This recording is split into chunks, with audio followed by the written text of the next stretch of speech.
I'm Emily DeCola. I'm a puppeteer, designer, director, performer, builder, teacher. Well, my name is Michael Schupbach, and I'm a puppet designer, builder, and performer. And I've been working in puppetry professionally for about 15 years now, here in New York City. My name is Eric Wright, and I've been a puppeteer in New York for about 10 years.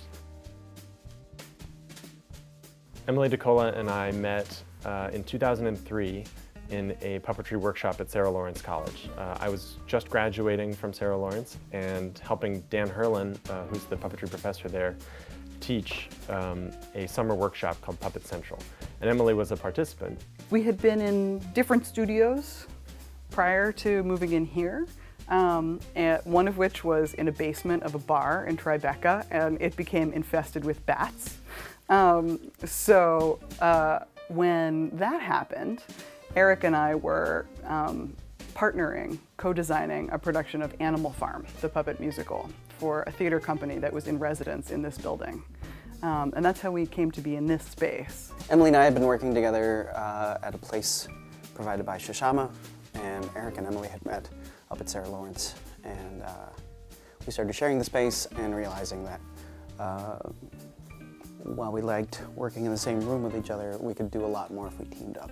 We kept realizing that given that each of us came from a different background, Eric's background is very much in puppet theater, Michael's is in television puppetry, mine is more in theater and fine art, that we learned a lot from each other, and in a sort of Three Musketeers kind of way, the whole became clearly greater than the sum of its parts. We call this the Puppet Kitchen because we converted a former kitchen. So as you guys look around, you'll see there's these great tables where they used to roll out all of their dough and baking materials, and over where the ovens used to be is their ventilation system, so we have a walk-in spray booth. We found out that a place where they make food is a great place to make puppets. Well, Puppet Kitchen is a full-service puppetry studio.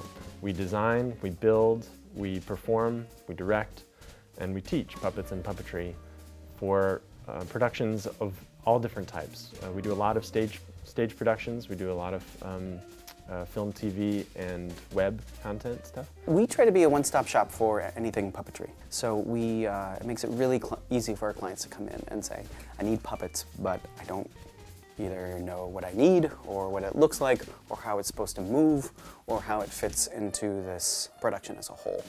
And we can really sit down with them and take any one of those items and deliver it well.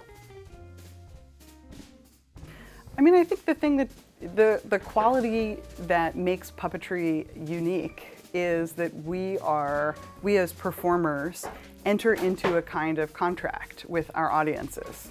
Everybody agrees to believe in something impossible for at least the duration of the performance. And that kind of emotional investment and intellectual investment in the artwork as it's happening is something that goes deeper with puppetry than it does with other kinds of performance. If you want to focus on changing scale during a production and going from, a wide angle to a close-up, you can do that with the shape of the puppets, the size of the puppets, the style of the puppets. If you want it to look just like the visual art of one particular painter, you can make that come alive on stage and bring it to a live audience. Puppets can show up and be funny, or provide a certain sense of nostalgia or texture, or add something new to your production. But if the puppet isn't really doing something that is unique or dynamic or specific to what puppets do well, chances are it's not going to be all that interesting. I'd say the only place you might not want to use puppets is if you're looking for a puppet to do everything a person can do. A lot of times people want puppets that can do everything.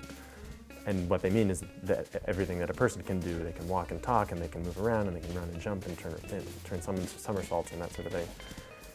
And it's probably just better to get a person to do that.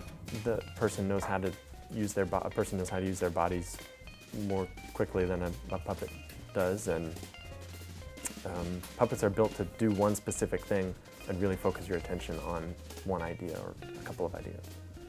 Puppets can fly, puppets can die, puppets can come back to life, puppets can lose a limb, puppets can be built out of the materials from a set, puppets can come to life out of the emotion of a scene in a way that traditional actors can't. And that's where it gets really interesting. If our audience walks away going, I didn't know puppets can do that, then I think we've done our job right. How would I define New York City puppetry? I would actually try really hard not to. I think that is what is appealing about working in New York City. There's so much new work going on around here that to try to put a label on it or put a box in it, I think it's moving too quick for even that process.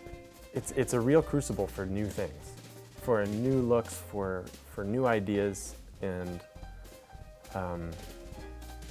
the culture of New York theater and even New York film and television, it's ready for seeing new things. It's ready for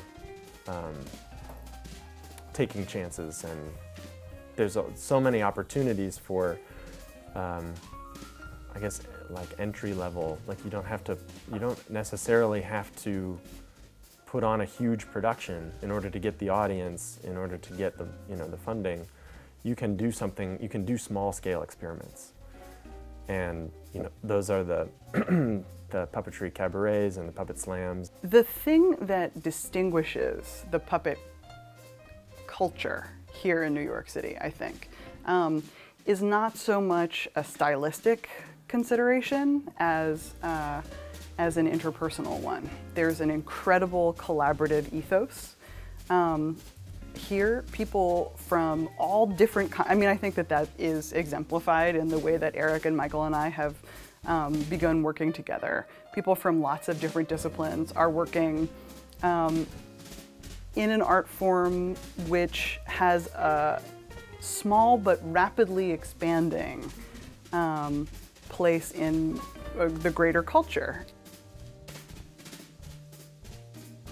There's a lot of new work coming, and I think there's a lot of people in the city that have got their heads down, they're trying new stuff, they're working really hard at it, and in about 5 or 10 years we're going to see the benefits of that work.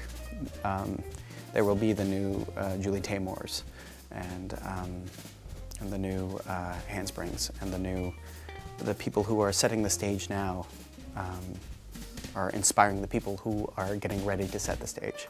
So my hope is that in a couple of years this film will be a document of people who, this will be the I knew them when, or I saw them working on that one thing that became something that is now endemic to puppetry as a whole. The most difficult thing for a lot of puppeteers is connecting to one another. And I think we're a little bit spoiled here in New York because we've got so many puppeteers packed into a small space. And the community is very small, but it's thriving, very rich, and we all sort of know about all each other. I think this is a great way to get information out about what's happening in puppetry today to a lot of different people. I think you're doing a great thing here, both in terms of getting a lot of voices from this community on screen and introducing some of the characters that we know and love. Fuzzier or less fuzzy to a really wide audience. Your public awaits. Hello? Yeah. Hello. Hey, hello. Yeah. Talk to that guy. Can't take him anywhere. You did it. Yeah, you did. You dressed up and everything. Yeah.